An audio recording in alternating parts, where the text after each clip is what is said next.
they're trying to find solutions in the wrong place. And ultimately, at some point, when you've deported all the migrants, when you've stopped the boats, when you've done this, you're going to be like, well, what have we not done? Shit's not got better. And that is kind of their strength, is that they can always sort of say, look, we're just normal people. But there is this extreme element, and that extreme element arguably is leading it in the direction. So, Jimmy the Giant, the march that happened on Saturday, I was looking at some of the crowds and just thinking, are some of those people in the crowd recognise that like Katie Hopkins, Tommy Robinson, Elon Musk are all grifters and they're still on the march because they're concerned and they go, actually, I don't support what's being said on stage? Do you think everyone in that crowd supports what's being said on? Obviously, we can't talk for everyone. Yeah. But what do you think's going on? Why are so many people coming out on the streets? I'm guessing you saw that Clive Lewis tweet, which was pretty on the money. If people don't know, he was sort of saying like he had a mate who recognised sort of the problems of Tommy Robinson and a lot of these people, didn't trust a lot of these people, but still was finding like community in this, I guess you could call it nationalistic, but in his mind sort of more patriotic group. And yeah, it's one of these ones where it can be really difficult because a lot of these movements are like an onion that has different layers to it. So you have like the far right ethno-nationalists who exist. They are big, you see them on Twitter, but they're like a small part of it. And then you'll have people who are like very anti-Islam, but they will say they're super fine with migration. That's like quite common. And then you'll have people that are just sort of like mass migration's too much. Maybe I have some problems with this, problems with that. And then you get this guy who's just like, I don't know, finding community and people that are like, celebrating where they're from, etc. And all of these people can be in the same group. And you got to be really careful, and it's hard. Like I make mistakes as well, where it's like when you try and talk to this group, and if you focus on the most extreme, then you're going to alienate all the other layers who are less extreme. And yeah, it's really tough. So a lot of these people, they will just be people that, are normal people. And I think, who was that guy? Trevor Phillips was saying the other day, it was like, these are kind of, he was shocked how normal the people were. And it's true, because a lot of people, they will just be like, I don't know, like just maybe concerned about migration. And then they will sort of tolerate, because I remember when I was at one of these rallies, there was a movement in the past called, what were they called? It was this yellow flag, and effectively they're an ethno-nationalist movement. New Dawn? No, I can't remember what it was called. It was a bit older now, and I don't see them that much now. And I remember when I was at this rally, I would always say I wasn't a racist person. I would always say that I was like just concerned about Islam specifically, and I really didn't like the fact that this other organisation was there. And all being true, that we were in the same room sort of supporting effectively to the same ends, the same politics. And I guess that's our argument, is that no matter how deeply invested you are in it, maybe you're not an ethno-nationalist, maybe you're not even anti-Islam, maybe you just have some problems with mass migration, we feel like typically on the left that these politics tend to filter to the more extreme point, because they're sort of always trying to solve a question, which is, why is Britain getting shitter? But their analysis is from the complete wrong perspective. They think everything is to do with cultural decisions of individuals, of groups, rather than material elements of inequality, housing, jobs, etc. So they're sort of chasing the wrong scent, and it can eventually lead to a point where that ethno-nationalist tiny movement becomes bigger and bigger, because they offer the next step. They're like, look, you guys were wrong. It's not about mass migration. It's not about Islam. It's actually about the white, we need to keep an ethno-pure nation. And it can go like that. And that's why it can be quite hard to talk to this, because sometimes we're trying to critique the extreme element. Right. And we alienate all the other layers who aren't that, but we're trying to warn them. But that can be easily misinterpreted as we're saying, all of you lot are fascists, all of you lot are this, and they're not all going to be fascists. Yeah, I've not thought about it in these terms, because sometimes I go on what you could call a left-wing march, and people say, justify that poster that someone waved, and you go, well, that wasn't me waving that poster, and actually there's a coalition of things that we agree on, and I guess you could make the same argument in reverse. Diane Abbott's written an article today in The Guardian that essentially says, though, we need to talk about the fact that march was racist, and there's racists in the crowd.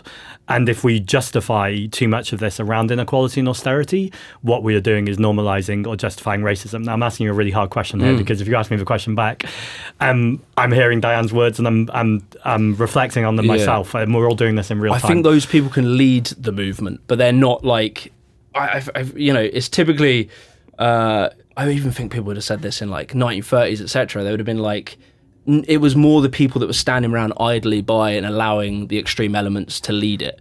So yeah, it's the complacency of a lot of that crowd to tolerate that extreme element, and that extreme element, I would argue, will lead it. Because again, it's what I was saying, they're trying to find solutions in the wrong place, and ultimately at some point when you've deployed all the migrants, when you've stopped the boats, when you've done this, you're going to be like, well, what have we not done? Shit's not got better. But yeah, I get what she's saying. You cannot forget, you cannot but that's the balance. It's like trying to criticize the extreme element whilst not alienating all this other group.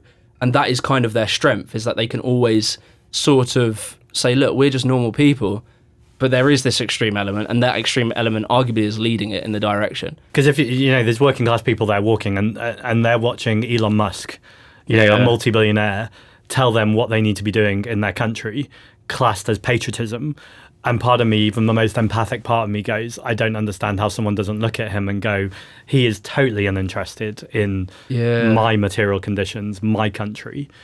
It's so hard to understand, because I remember being like pretty into Elon Musk. I was like, yeah, this guy is...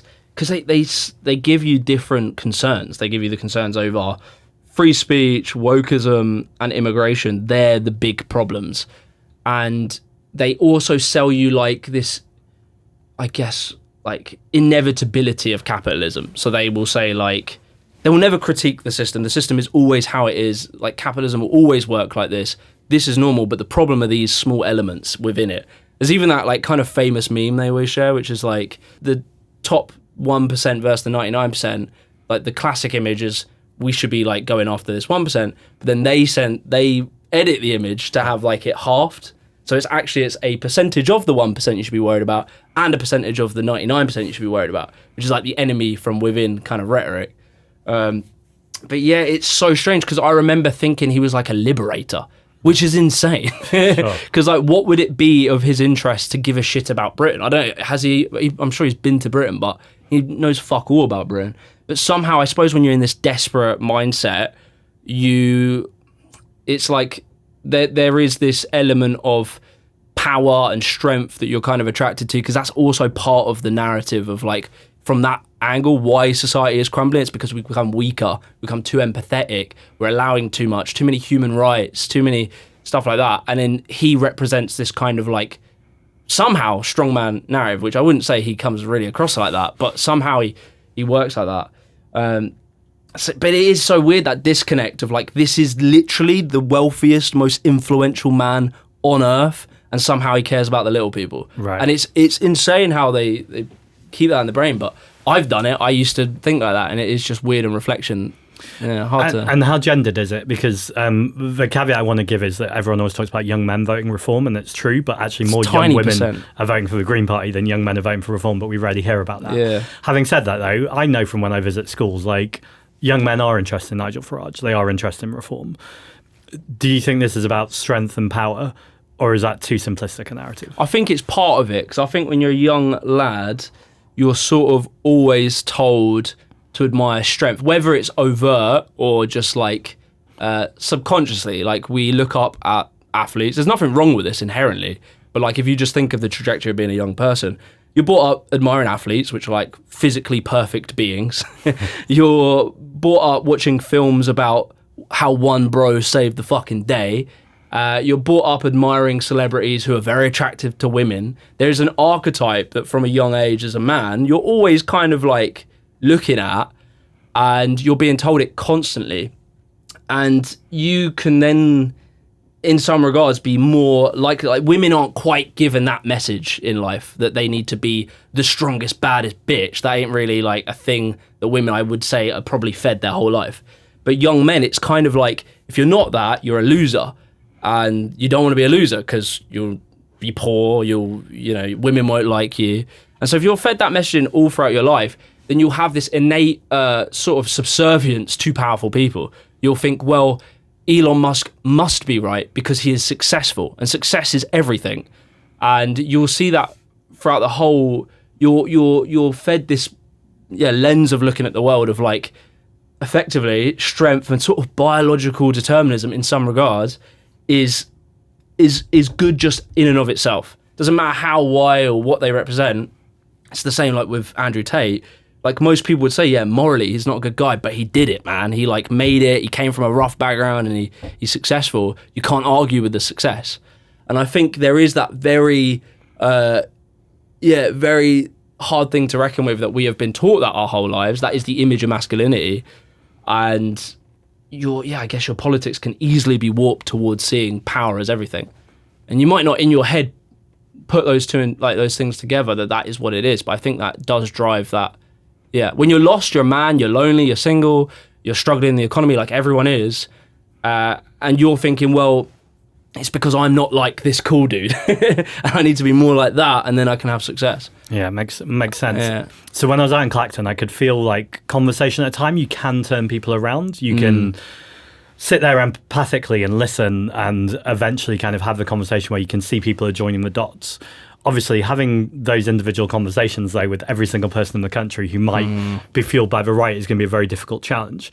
Presumably, that's where you come in with YouTube and with storytelling and with narrative. Do you think that's enough? Are there other things that we need to be doing? I think we're all doing our own thing. So, like, we all have our own job to do, and we lean into, like, what we're good at. And I guess what I see in you, which is I want to thank you for being you and doing what you're doing, is that you have this really good ability to sort of listen to people and never come across condescending. I can sometimes come across condescending. I don't like to, but sometimes I can come across a bit smarmy. I've never got that vibe with you. I appreciate that. And I think that's such a strength. And also you show a strong leadership. Because I remember I said about you at the very beginning before you'd sort of gone and done all the stuff you'd done. I was like, I don't know if he's too nice or something. Right. Because I was used to seeing leadership as strong, assertive, aggressive. And then I realized there's such a strength in your way because you're not submissive in any sense. You are direct, strong, and you will stand on your principles. But what you're not is you're not a dick. Right. So you will listen to people and you'll take in their argument. And I think that's so powerful. And I think it really, when you see you talking to reform voters, that is the empathic thing that society needs. And that's an incredible strength. So well done for having that. I really appreciate that. And though, if I'm going to self-criticize, I think that's going to speak to lots of people. And that's my plan, is to speak to lots of people. I feel like there's a block as well, though, who maybe do need a strong leadership or a strong role model. And maybe that's the kind of old, outdated model now that we don't need in our society. But I think that's where people serve different roles and we all speak to different things. So it's like Agreed. My angle is, I guess I can be like representative of young lads just because I grew up like that. So I know that sort of mentality, way of thinking. I know that, as I was saying earlier, I know the sort of questions they're going to ask on these topics. Right. But then different people speak to different things. Gary as well is very good, effective communicator because he doesn't, he just keeps it all on economics and that serves him. But then there's other people that will dismantle I guess more like attitudes on gender and stuff, and they're going to speak to a certain crowd, but we're all trying to build up these arguments and education, and we're all finding our own angles. What I try to do, because I was going to answer your question, is that I try to, one of the things I think is the problem with trying to speak to people on the right from the left is that we often do this thing of trying to play whack-a-mole with misinformation. So we're like, okay, they've said this one statistic. There's this one recently, like Afghans are 22 times more likely to commit sexual violence than native white British. And it's like, that's one piece of, I said that in one, it took me 10 seconds to say. Right. To undo and look at that statistic and understand it, I'd need 10 minutes to explain it to you. So one of the problems is we'd sort of do this whack-a-mole to try and debunk shit. But the big thing that we're missing is that their core structure understanding of the world comes from a very different place than, say, leftist politics. So their understanding, typically on the right, is everything is a product of culture and individual decisions and bad people making bad choices, because that's kind of the attitude of generally at the root of right-wing politics. On the left, we understand, what we try and explain is that, and this is what the facts will say, it's not just what we think, it's structures, systems, inequality, housing, job opportunities, they are what create these problematic cultures.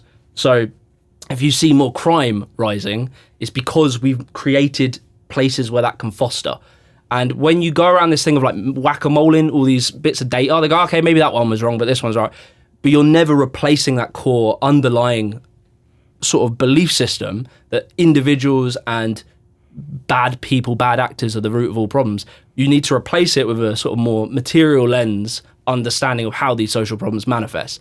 And once they've got that, you can then start looking at the world in a different way. When you really understand how inequality affects like every layer of society, people's behaviors, outcomes, poverty, etc., then you can kind of like go through the world and start looking at it differently. You stop looking at like, oh, these people make these decisions. It's actually, oh, okay, look at the fucking surrounding they're in. Look at how underfunded their schools are. Look at like the crime rates being coming out of that. Like, once you see it like that, it's a whole different thing. But if we never replace that core structure and we're always playing whack-a-mole, you're never going to win because you're not giving them anything to replace it with.